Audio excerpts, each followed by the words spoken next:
Amigos de Manual para Enamorarse, bienvenidos a este episodio número 3 sobre Ana Catalina Emmerich. Básicamente lo que estamos haciendo aquí es leyendo parte de los libros, discutiendo, haciendo reflexiones sobre ellos, sobre todo sobre las visiones que tuvo esta beata que nos ayudan a crecer, a aumentar nuestra fe. Si todavía no has visto el episodio número 1, que hicimos una pequeña intro de quién es ella, y el episodio número 2 que grabamos empezando literalmente el libro 1, hablamos sobre el infierno, hablamos sobre las visiones que ella tuvo sobre la Virgen, etcétera, etcétera. Está muy chévere, así que vamos a continuar. Así Padre. es. ¿Con qué continuamos el día de hoy, padre? Esta historia es muy bonita, es la historia de la relación del Señor con Lázaro. Lo describe Ana Catalina como un hombre alto, tierno, silencioso, meditativo, pero mire cómo el Señor lo ve. Dice, Lázaro ocupa... Perdón. Ana Catalina dice, Lázaro ocupa un lugar destacado en las visiones del Nuevo Testamento.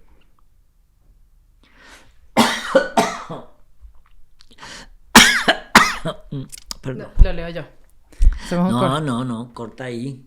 Ok, bueno. Lo corta y lo reanima. Lázaro ocupa un lugar destacado en las visiones del Nuevo Testamento. Jesús lo estimaba por sus virtudes y era de los pocos a quienes abrazaba al saludar. Era alto, suave, severo, muy silencioso y modesto. Era riquísimo y magnánimo. Su resurrección está pintada con impresiones como de dramaticidad. Hacía 8 días que había fallecido, 4 insepulto y 4 sepulto. Había ido al limbo y comunicado a un círculo de almas justas el punto de la redención en que se hallaba Jesús. Recibió, antes de que los apóstoles, los 7 dones del Espíritu Santo, porque había conocido muchos secretos de ultratumba y porque era él mismo un símbolo de grandes misterios. O sea, te mueres 8 días, te resucita el mismo Dios. ¿Cómo no van a tener los dones del Espíritu Santo? Aparte que Lázaro, la gran revelación, y que obviamente ya lo hemos dicho, pero vale destacar de nuevo, son revelaciones privadas. Esto no está en la Biblia, ¿correcto? Pero de alguna manera, cuando aquí lo que nos dice es que cuando Lázaro muere, va al limbo y le avisa a esta gente en qué punto está Jesús de todo el proceso, de toda la misión. O sea, claro. Me muero, ya vengo, déjame avisarle a la gente del limbo, vuelvo para la tierra. Como que, wow. O sea, ¿qué se puede decir? Es que es muy lindo. Hay una vieja tradición que dice que Lázaro huye con sus hermanas después de la persecución y la muerte del Señor, huye con sus hermanas al sur de Francia.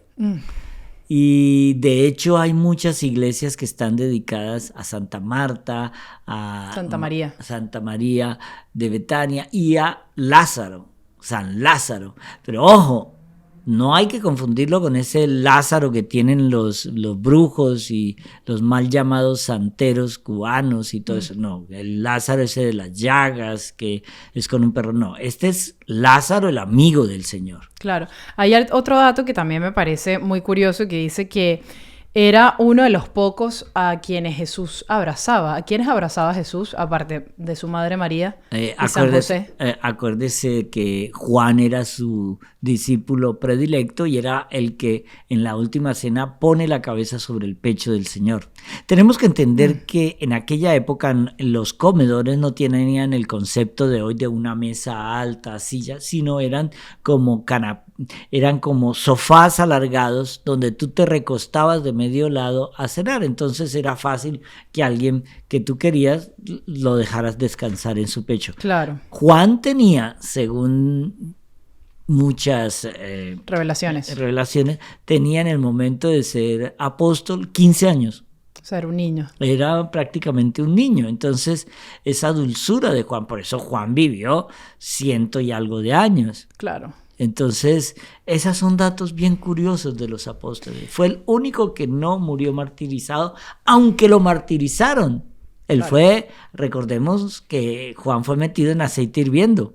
y no le pasó nada. Hay un ejercicio, padre, que yo hago, yo lo meto como parte de mi lección divina cuando estoy leyendo la Biblia, es que, por ejemplo, cuando yo estoy en el Santísimo y leo un fragmento de la Biblia, siempre me pregunto, ¿qué pasó con la otra parte que no está?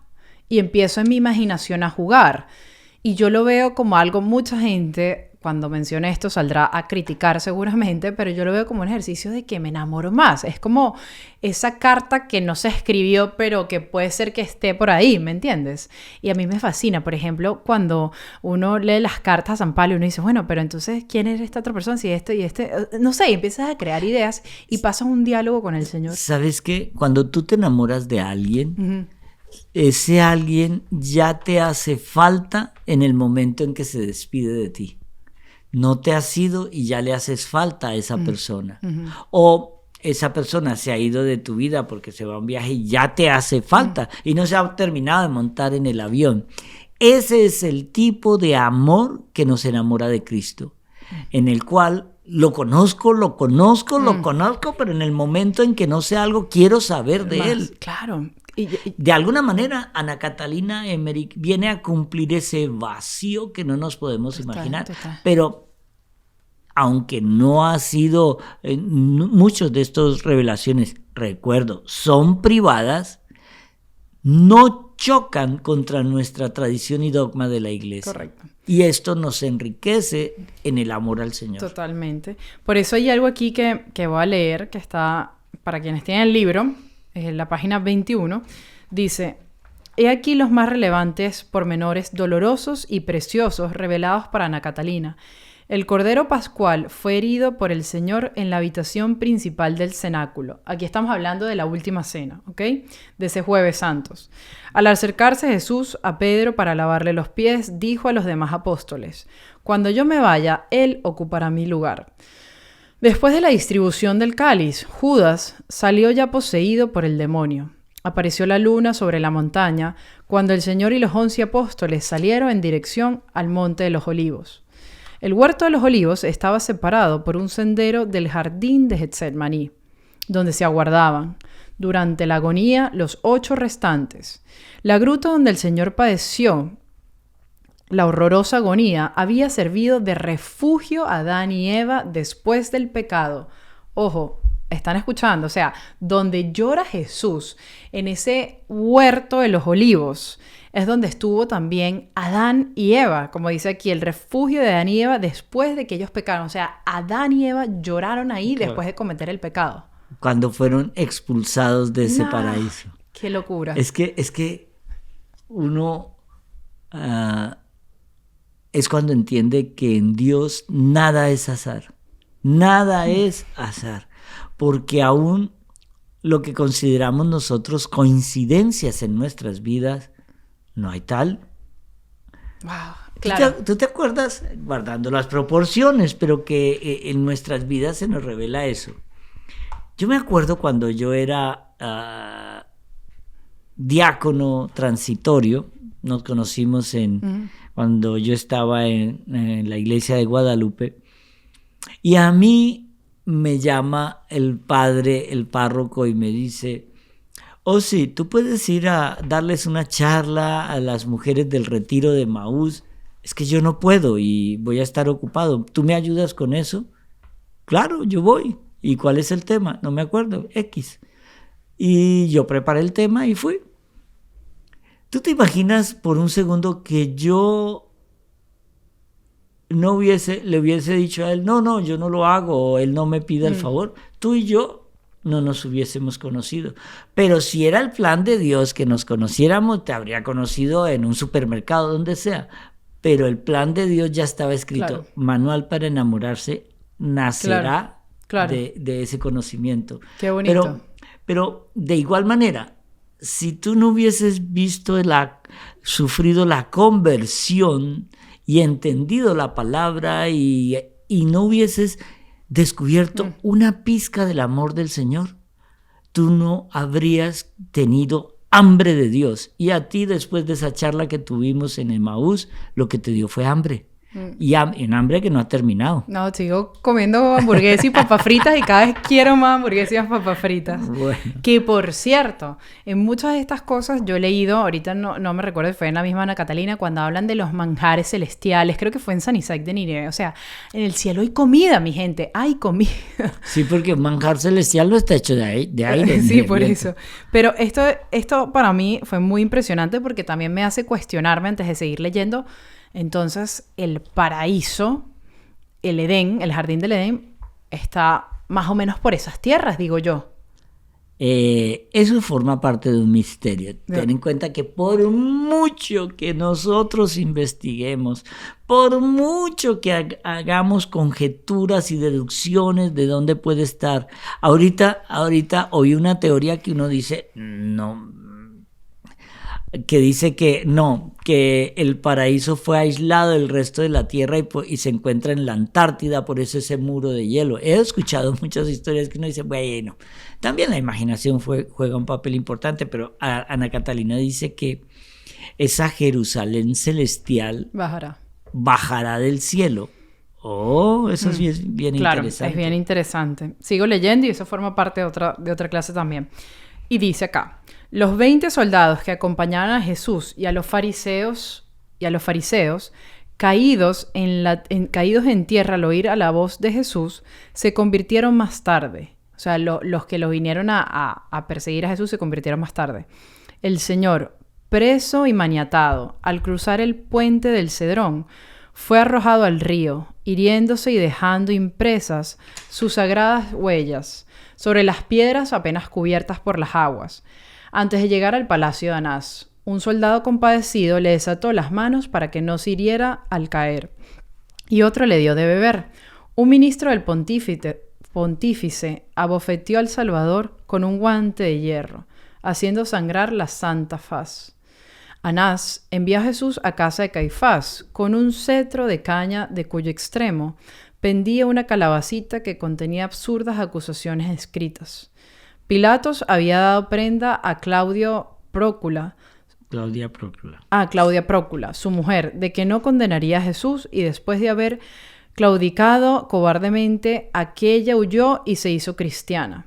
La práctica del Vía Crucis fue iniciada por María Santísima la misma tarde del viernes, al recorrer piadosamente los lugares por donde había padecido su divino Hijo.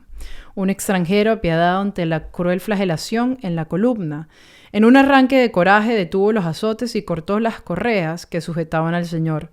Antes de cargarlas sobre sus hombros, Jesús abrazó y besó su cruz. Los dos ladrones condenados a muerte iban detrás del Redentor, llevando solamente las traveseras de sus cruces. Acompañaba a la Verónica. En el momento de enjugar el divino rostro, una niña de 9 años que ofreció a Jesús un vino aromatizado que los alguaciles no le permitieron beber. Al despojarle de sus vestiduras en el Calvario, le arrancaron violentamente la corona de espinas para poder sacarle la túnica inconsútil. Gracias, Padre. Mientras clavaban cada mano del Señor en la cruz, un alguacil apoyaba la rodilla en el divino pecho. Como los pies no alcanzarán a la tabla donde debían apoyarse, estiraron con cuerdas, las sagradas piernas, descoyuntándolas y haciendo crujir el pecho del Redentor. El pie izquierdo fue atado sobre el derecho y ambos clavados con 30 martillos. Al poner brutalmente el madero en el hoyo, el crucificado padeció horriblemente y la dolorosa exaltación fue presenciada por la Virgen y las santas mujeres.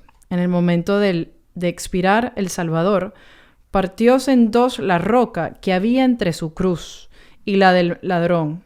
Resucitaron varios muertos y el profeta Jeremías se apareció en el templo, anunciando el fin del antiguo sacrificio y el comienzo del nuevo.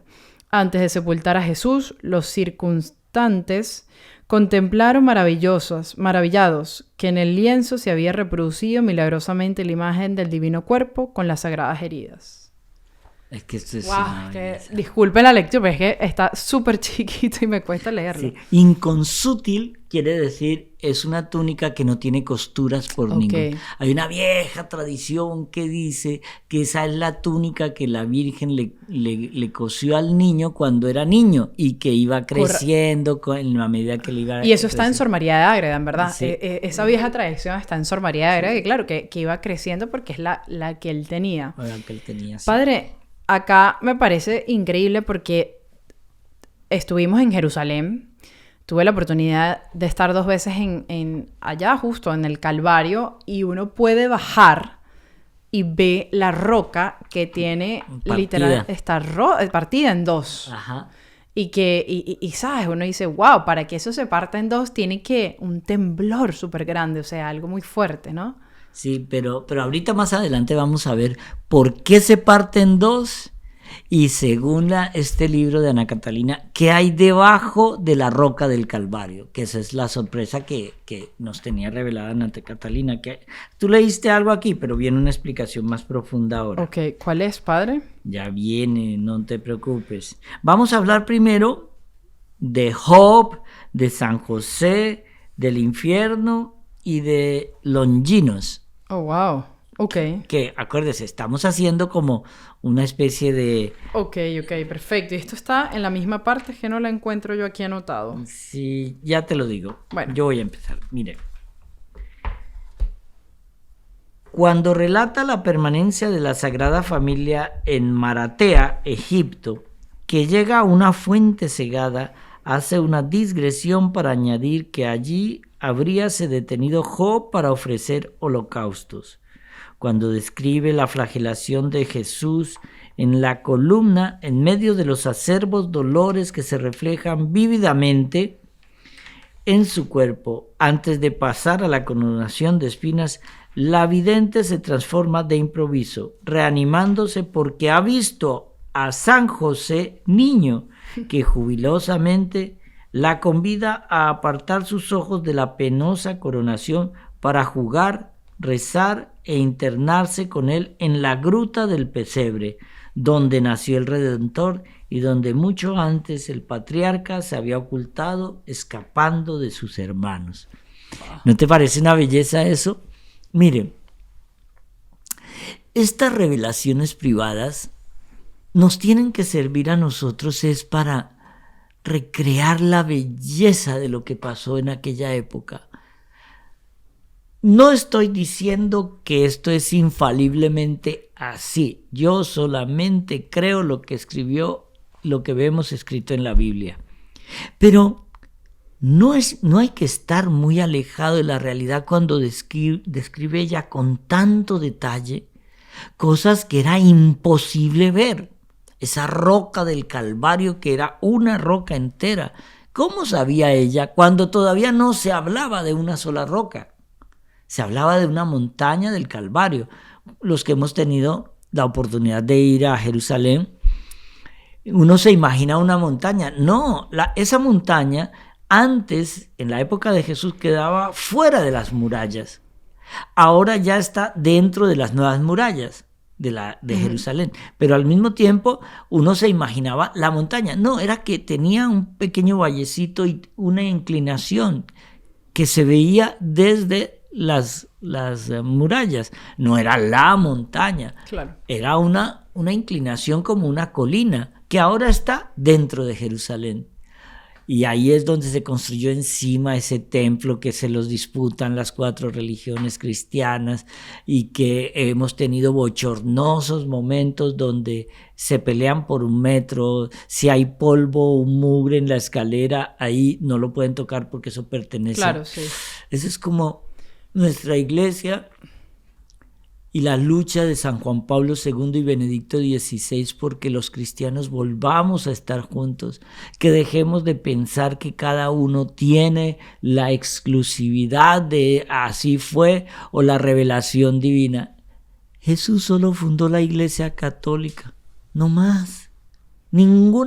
Cualquier otra iglesia salió de la Iglesia Católica. Eso es todo.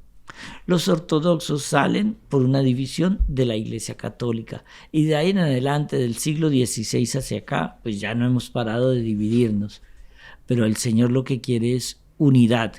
La unidad es de Dios, la división es el del demonio. De hecho, demonio, diabolos, significa división. Padre, yo le tengo que ser muy honesta. Ajá. Yo no sé en qué parte está ubicado ahorita eso, como que me perdí entre mis apuntes, Entre pero vida y misión, antes sí, de vida y lo que misión. pasa es que el padre tiene un libro, aunque lo vemos igual, pero están un poco distintos, ¿no? Sí. En las páginas. Pero hay algo que entonces quisiera recalcar, que está un poquito más atrás, que igual me parece muy interesante para que vean esto. En cierta ocasión, Ana Catalina hablaba del Santísimo Sacramento y me gusta mucho porque nosotros hemos hecho el reto de los 33 días y somos muy devotos del Santísimo, impulsamos siempre a la gente a ir. Entonces dice, ella estaba entristecida en medio de sus dolores por la distracción con que algunos sacerdotes celebran la misa. Tuvo una revelación singularísima. Después de conocer el significado del santo sacrificio celebrado en el altar sobre las reliquias de los santos, nos descubre que el sacrificio de la cruz se consumó sobre los huesos del primer hombre, Adán. Eso es una belleza. O sea, wow. Lo que hay Es decir, debajo de la roca en el fondo era la tumba de Adán y Eva. Y entonces, ahorita más adelante vamos a ver cómo eso estaba también, en parte de eso era donde oraba Abraham. Miren esto. Wow. O sea, ya va, padre, un segundo para reflexionar acá. Claro, la primera misa fue ese Viernes Santo, o sea, es donde, claro, el Cordero Pascual digamos, muere, o sea, muere el Señor ahí. Ajá. Y wow, entonces el altar, digamos, eran los huesos de Adán. Sí, claro. Por eso es que en nuestra iglesia Wow, qué católica, impresionante. en todas las iglesias, tiene que haber una reliquia de un santo. Ah, ¿en serio? Sí, entonces, por ejemplo, si yo voy a hacer la iglesia de Santa Gertrudis, la idea es buscar algo de los huesitos o algo de Para ella. que represente la misma... Claro, porque aquí vamos a ver una explicación de las reliquias que es bien interesante. Dice, vi los huesos de Adán descansar en el monte de Calvario y, por cierto, algo sobre el nivel del mar, exactamente debajo del lugar donde Cristo fue crucificado. Miré dentro de una cueva y vi el esqueleto de Adán. Vi que las aguas del diluvio habían dejado intacto este sepulcro, que Noé tenía en el arca parte de esos huesos, que los puso en el altar cuando ofreció el primer sacrificio, como después hizo Abraham, y que los huesos que éste colocaba en el altar eran los mismos de Adán, recibidos de Sem. Así, la muerte de Jesucristo en el Calvario sobre los huesos de Adán es una significación de la Santa Misa, que se celebra sobre las reliquias que están en el ara del altar. Los sacrificios de los primeros patriarcas eran una preparación de este sacrificio de la misa. Mediante los huesos que los patriarcas ponían sobre el altar, recordaban a Dios sus promesas. ¡Wow! ¡Qué fuerte! ¡Qué lindo! Qué impresionante todo esto. Yo me imagino que ustedes también, si no lo habían escuchado antes, se han quedado como, ¿what? ¿Qué es esto? Porque, bueno, como decía el padre, nada es coincidencia, como todo está unido. Todo el Señor lo hace para el bien de las almas. No, es impresionante. Acá entramos, que era donde usted estaba hace poco, en lo que se llama la vida y misión.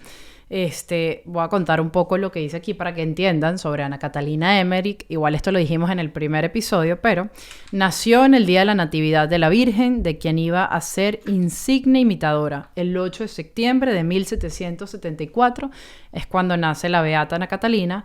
Fue bautizada el mismo día en la aldea de Flanske, diócesis de Münster, y ya gozaba de la singular prerrogativa, a semejanza de la Madre de Dios, de conocer las cosas sensibles. Sabía que la llevaban a bautizar, que su bondadosa madre le daba el pecho, que la tuvieron en brazos 3 ancianas antipáticas, veía la granja y el camino que conduce a la parroquia. Sus ojos se abrieron prodigiosamente durante la ceremonia y vio a su ángel de la guarda. Vio también a la Virgen. Eso es algo normal que nos pasa sí, a todos. sí, ¿O sí. no? ¿A ti no te pasa? Sí, claro, padre. Ah. Con Ariel. Sí, Ariel, sí. salúdala, está aquí. Sí. Hola. Vi a su ángel de la guarda, pero miren esto, vio también a la Virgen con el niño Jesús y fui desposada con él, dice ella misma mediante la entrega de un anillo. Wow. Se casó con Jesús en el bautizo, Sí. por decirlo de una manera más... Pero tú también. O sea, ¿qué quiere decir, padre? Que tu matrimonio con él se consuma en el momento en que tú lo confirmas. Ah, ok. Pero ya en el bautismo somos del Ok. Señor. Yo pensé que me estás diciendo que va a ser monje y yo no, padre. Claro que no voy a hacerle No. ese daño a ningún convento. No lo voy a permitir. Miren esto, avanzando un poquito, Ajá. vemos que Ana Catalina había pedido al Señor que le diera parte en su pasión. Esto ya es después de que ella es consagrada en el año 1803, cuando ya entra al convento.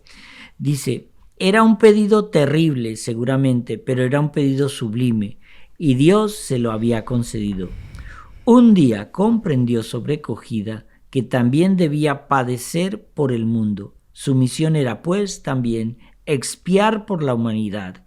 He aquí su admirable declaración. Poder sufrir tranquilamente me pareció siempre el estado más digno de ser deseado en esta vida. Uf. A mí me llama mucho la atención la ironía o el humor que, como dice ella, poder sufrir tranquilamente. Sí. Hace poco estábamos conversando, y se lo quiero contar a la gente que está escuchando, sobre el dolor, sobre cómo en el dolor es en lo único, padre, que nosotros nos podemos, y hago entre comillas, parecer a Dios. ¿Por qué? Porque uno no puede decir, ay, yo hice estas cosas, son muy buenos. O mire, qué inteligente soy. O sea, en eso no, pero en lo único que sí podemos como Señor parecernos en una milésima chiquitita es en el sufrir. Porque si nosotros queremos la resurrección, tenemos que pasar por nuestro propio Viernes Santo. Si no hay cruz, no hay salvación. Si no hay cruz, no hay gloria. Y toda gloria llega después de la cruz. Wow. Y qué difícil comprenderlo porque... Ajá.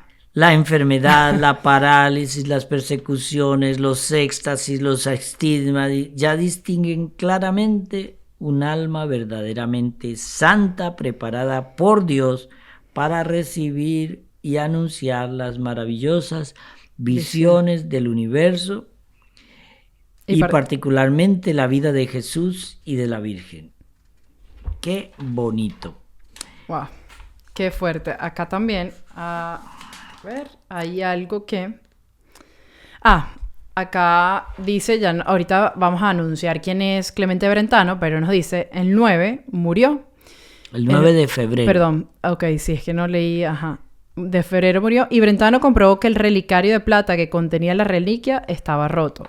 Esa madrugada, después de recibir el viático, la moribunda había exclamado, pronto se habrá concluido todo, entre tanto permaneceré en la cruz.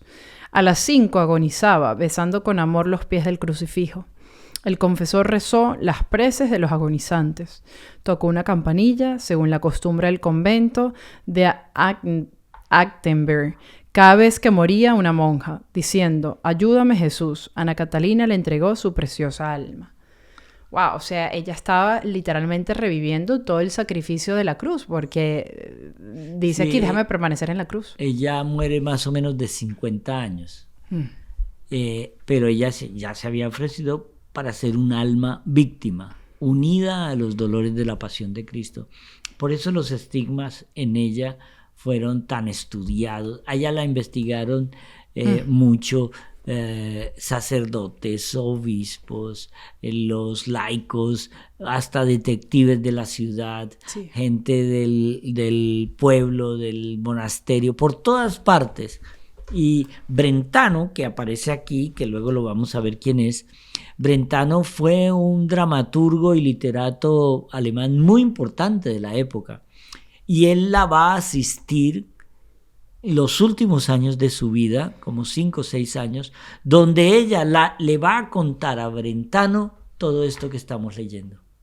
Todo esto claro, lo escribió. Se lo cuenta a Brentano, y Brentano escribe la biografía de ella, y eso es lo que nosotros conocemos 300 años después. Hay algo muy interesante que menciona también acá, pero se los voy a compartir sin leerlo, cuando ella fue sometida a rigurosos tratamientos, sobre todo sobre los estigmas y cosas que con personas que no creían en eso, entonces no la trataban de una manera cuidadosa, el Señor retiraba su alma en ese momento para que ella pudiese ver lo que le estaban haciendo y sin que doliera. Qué impresionante, ¿no? El Señor retira ese alma. Le voy a decir al Señor que haga lo mismo con el brazo. Retiraba ese alma y ella se podía dar cuenta de las personas, o sea, si tenía, no sé, un corazón bueno, un corazón malo. Y hablando de eso, quiero mencionar, porque les dije que tenía los estigmas, y dice aquí: las llagas de Cristo son signos de predilección. Las personas estigmatizadas son vasos de selección. Por medio de ellas se reparan grandes escándalos, se expían muchos crímenes. Dios ha suscitado videntes y estigmatizados en todos los tiempos, desde San Francisco en la Edad Media, el hombre que más perfectamente se asemeja a Jesús, hasta estos años contemporáneos. Los estigmas son las heridas que hicieron al Redentor durante su pasión. Los pinchazos de la corona, de espinas, 2 agujeros de clavo en las manos, 2 en los pies y una abertura de lanza en el costado derecho. Completan el carácter de la estigmatización, la lesión del hombro, producida por la cruz, y las llagas de las espaldas, ocasionadas por los azotes en la columna. Qué fuerte. Mira esta partecita es bien importante. Los estigmas sangrientos son milagros expresivos que no tienen explicación natural ni científica.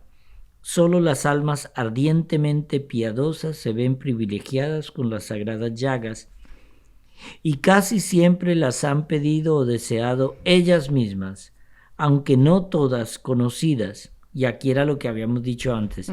Son numerosas las que han recibido este don. Muchas han pasado por el mundo ignoradas. En ciertos casos, contadas personas lo sabían, tal vez el director espiritual únicamente. Se calcula que unas 300 almas han gozado de esta dolorosa selección. Impresionante, impresionante eso de los estigmas. Y yo creo que para ya ir cerrando un poco esto, vamos a irnos a donde habla del discernimiento de las reliquias. Y dice: Ana Catalina describe en varias visiones de qué modo singular ve y conoce a los dueños de los huesos, como también el sentido interior de los objetos bendecidos. Veo, dice, la bendición y los efectos de las cosas benditas como cosas que santifican y salvan, como luz que difunden la luz, y lo malo, la culpa y la maldición, los veo oscuros y tenebrosos, produciendo efectos de perdición. Aquí nos está hablando de cómo ella tenía el poder de ver todas las cosas que eran santas, incluyendo, bueno, en este caso, las reliquias, cómo sabían si eran de verdad, si no eran de verdad. Miren esto, hay una vieja historia sobre las reliquias que dicen que son pedazos de la cruz. Solo se han comprobado 3 grandes pedazos de la cruz, pero ¿cómo se comprueba hoy que esa sí es una reliquia de la cruz? Es por el poder que tienen en el momento de los exorcismos.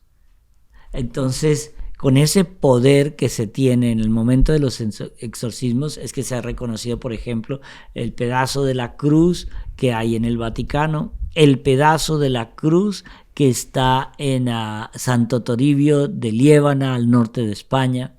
Entonces, es ahí donde han sido sometidos. Pero Ana Catalina lo hacía de una manera muy particular. Déjeme leer este pedazo que es muy importante. Dice: a través de la reliquia contaba la vida del santo con detalles preciosos muchas veces desconocidos. Véase cómo relataba la forma en que recibe la comunicación misteriosa. Y dice ella: veo y siento la luz. Paréceme que un rayo de luz penetra en mí y me arrebata. Percibo la relación de este rayo de luz con el cuerpo luminoso de donde procede y con todo el mundo de luz. Y en esa luz veo la imagen de la vida de ese cuerpo luminoso acá en la tierra y el lugar que ocupa en las filas de la iglesia triunfante. Entre el cuerpo y el alma media una admirable relación que no se interrumpe con la muerte, de suerte que los espíritus bienaventurados prosiguen obrando siempre sobre los fieles mediante parte de sus cuerpos.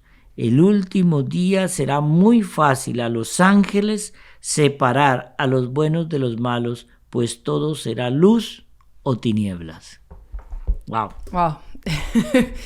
Wow, es fuerte porque básicamente lo que nos está anunciando aquí diciendo es que en ese momento, o sea, de las personas que digamos que vivieron en esa comunión con Dios, siguieron sus mandamientos, van a brotar de ellos luz y de las otras tinieblas. Por eso los ángeles podrán separar los cabritos de los otros. De las ovejas. De las ovejas.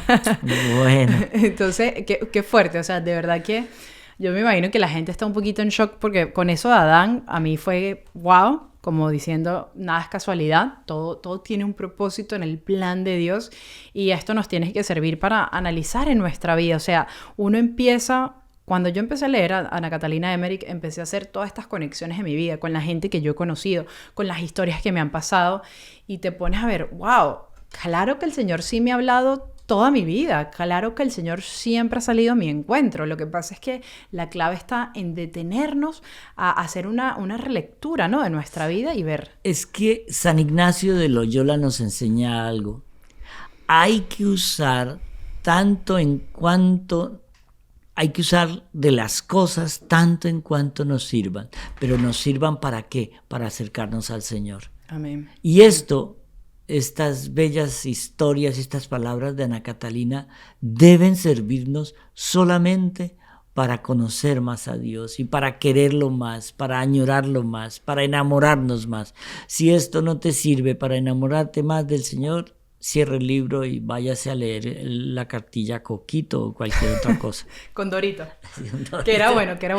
Pero nada, mi gente, muchísimas gracias por acompañarnos en estos episodios donde estamos leyendo el libro de Ana Catalina Emmerich. Estamos en el capítulo 1. El capítulo 1, vuelvo y repito, es una serie de pequeños fragmentos de todo lo que se va a desarrollar en los siguientes volúmenes a mucha más profundidad. Así que bueno, muchísimas gracias. Recuerda enviarle esto a algún fanático católico, apostólico, romano. Síguenos en la cuenta de YouTube y aquí abajo voy a dejar para que nos puedas también seguir si quieres en el club de lectura, donde también leemos otros libros y compartimos por ahí mucha información. Y los que no son católicos, apostólicos y romanos, también se lo envía. También se lo envían para que ellos vuelvan a la raíz, a la iglesia que fundó Jesús. La única, la Amén. Iglesia Católica. Nos da la bendición, Padre, por favor. La bendición de Dios Todopoderoso, Padre, Hijo y Espíritu Santo, descienda sobre vosotros y permanezca para siempre. Amén. Amén, chaito.